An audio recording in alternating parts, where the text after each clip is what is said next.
Watch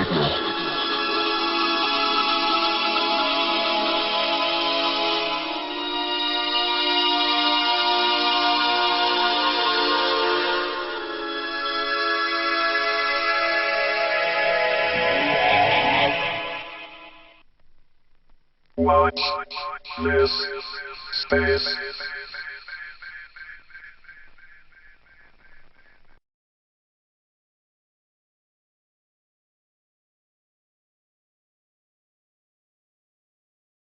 When I arrived there in LA to do the screen test, I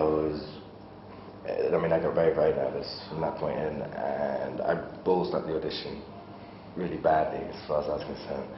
And and you're never happy anyway with auditions, but I was horrifically bad, and I think with jet lag and nerves, and I don't think anything could really prepare me for that through the training that I've done here. So it was a scary situation to be in, and really exciting at the same time. But I don't think you ever think something like that's going to come off.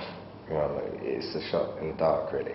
I ballsed up the audition, and I left them with a tape that I'd done in my bedroom at the hotel, which is what I tend to do for jobs that I really, if I really click with something and I want to do the job, is because the audition circuit can be so nerve-wracking, is I'll put myself on tape at home, doing the scenes or whatever, or working a line or working on a character. So I have homework to give them when I get there. So if my audition goes badly, I can say, well, here's some homework that I did, something that I prepared earlier, like a repeater type thing that I picked up. And this one I'd already copied some stuff of me dancing around butt naked in the hotel room, because I'd never seen that type of, I've never been offered that, the type of rooms that they give me, the rooms and the per diems and all the money that I was seeing there, and I got really excited, so I thought I'd film it all for my family and friends to show them, where I've been, and I was dancing around filming my breakfast and filming, close-ups on my breakfast and the jacuzzis and the showers and the big bed and me in the mirror, and I was butt naked and I was rapping and I was freestyling, and I think I was slating them as well about, look what your money got you, look what you paid for, and really arrogant, egotistical rubbish, off the dome, and that was at the beginning of the tape, and I sat down and recorded myself doing this, in Shinzon. So I said, look, I've got a tape, do it. And I primed it just to where I wanted them to see it, thinking they could run a copy off. It's a big studio, the band have an editor there. And I said, look, I've got a tape with me doing what I would have liked to have achieved here.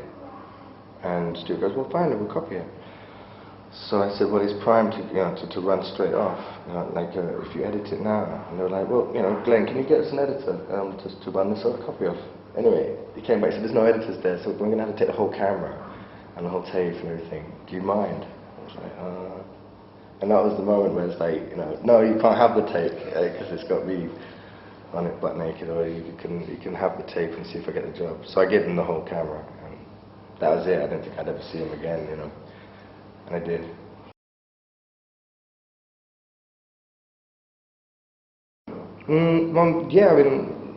I watched a lot of the stuff because, I had to, I owed it to. Obviously the job required that I looked and walked, talked and moved like him. I thought originally, if I'm playing a clone of somebody, then I'll have to be just like them.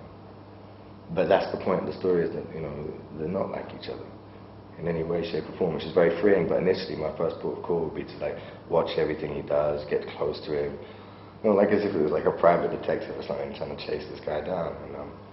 But Patrick's very busy, so I didn't get to see him at all. And Paramount were very generous in the amount of, that's not fair, I did get to see Patrick a couple of times, but they were very generous in the amount of DVDs they gave me, and books and photographs and magazines and stuff. So it wasn't difficult to sort of look at his shadow moves and copy him, but the idea of mimicking him didn't feel right. It was the initial port of call, but it didn't feel right to do that, because it was a cop-out as well on my half, I've got to admit. It's kind of well, that's too difficult, so fuck that. But it came to, it's one of these things that happened as I was reading the script, is that they're nothing like each other. And the prosthetics department will handle the fact that I have to look like a young person, Patrick. So then the character's mine, and the lines are mine, and I can pretty much do what I want with it, as long as I stay within the boundaries of the text. And you know, what the character is. I mean, he's an emperor, and these basic physical attributes that he has, it's all these small things that make them similar, and then we can grow from there.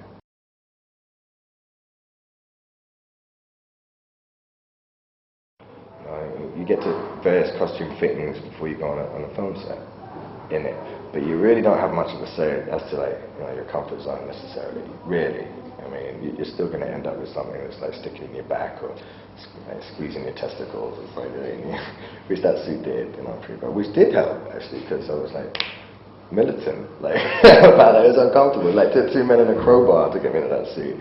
And I looked tiny and my legs contorted like tight and shit, but